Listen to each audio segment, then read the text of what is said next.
প্রকৃত ভালোবাসা অদ্ভুত এক জাল, যতই কাটে না কেন মাকড়সার মতো নতুন করে তোমাকেই বুনতে হবে। আসসালামু আলাইকুম, ভালো আছেন নিশ্চয়ই সবাই। আজকে নতুন একটা ভাইরাল রেসিপি শেয়ার করব আপনাদের সাথে, আর সেই সাথে কিছু ভাইরাল টপিকস নিয়ে আলাপ করি। আমি যে টপিক্সে আজকে কথা বলবো তা একজন নারীকে নিয়ে। উনি বর্তমানে খুবই ফেমাস, আপনারা সবাই হয়তো ওনাকে চিনেন। আমার গল্পটা শুনলে অবশ্যই বুঝতে পারবেন আমি যাকে নিয়ে কথা বলছি। উনি একজন নারী, উনি ভালোবেসে বিয়ে করেন ওনার শখের পুরুষকে। তবে তা বেশি দিন স্থায়ী হয়নি। স্বামীর অকাল প্রয়াণের কারণে তিনি একা হয়ে যান। তারপর সে ভদ্র মহিলা বিজনেস করার জন্য মনোযোগী হয়ে ওঠেন এবং ধীরে ধীরে উনি বড় মাপের একজন উদ্যোক্তা হয়ে যান।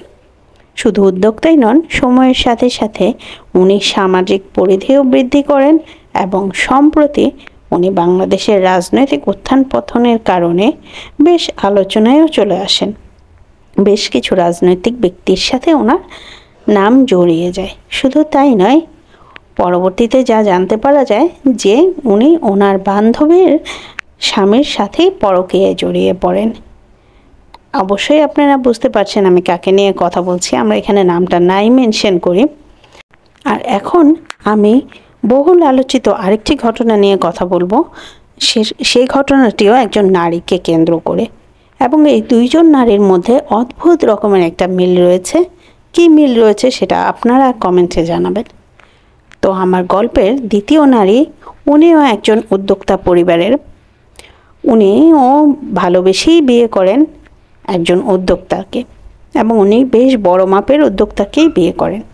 পরবর্তীতে জানা যায় যে সেই ভদ্র মহিলারও আগে দুটো বিয়ে হয়েছে এবং সেই ভদ্র লোকেরও আগে দুটো বিয়ে হয়েছে। আমি বলছি না দুইটা বা তিনটা বিয়ে করা কোনো দোষের, এটা কোনো দোষের কিছুই না। তারপরও আপনি ভালোবেসে বিয়ে করতেই পারেন। ভালোবেসে একের অধিক বিয়ে করা কোনোই সমস্যা না। কিন্তু এই ভদ্র মহিলা এখন আলোচনায় আসে যে কারণে, সেটা হচ্ছে আমরা সামাজিক যোগাযোগ মাধ্যমে বেশ কিছুদিন যাবতই দেখতে পাচ্ছি ওনাকে ওনার বর্তমান স্বামী বেশ মারাত্মকভাবে জখম করেছেন। ওনার গায়ে হাত তুলেছেন, হিট করেছেন, এবং চরম পর্যায়ের হিট করেছেন, যেটা ভদ্র মহিলা মৃত্যুর মুখোমুখি হয়ে গিয়েছেন। যাক, বর্তমানে উনি সুস্থ আছেন, ভালো আছেন। কিন্তু আমার কথা হচ্ছে যে ভালোবেসে বিয়ে করেছেন, খুব ভালো কথা, কিন্তু ভালোবাসাটা হয়তো সবার জন্য সবসময় একরকম নাও থাকতে পারে, তাই না?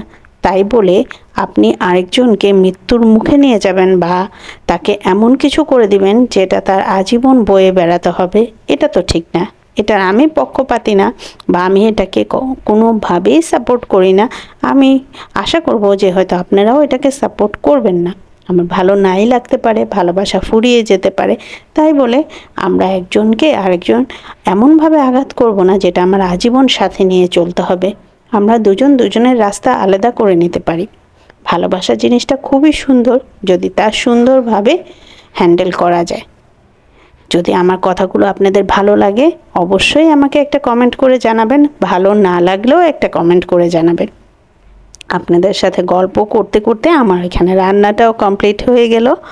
আজকের ভিডিওটা কেমন লাগলো তা অবশ্যই কমেন্ট করে জানাবেন, আর একদমই ভুলবেন না একটা লাইক করতে, আর যদি পারেন অবশ্যই শেয়ার করবেন আমার ভিডিওটা।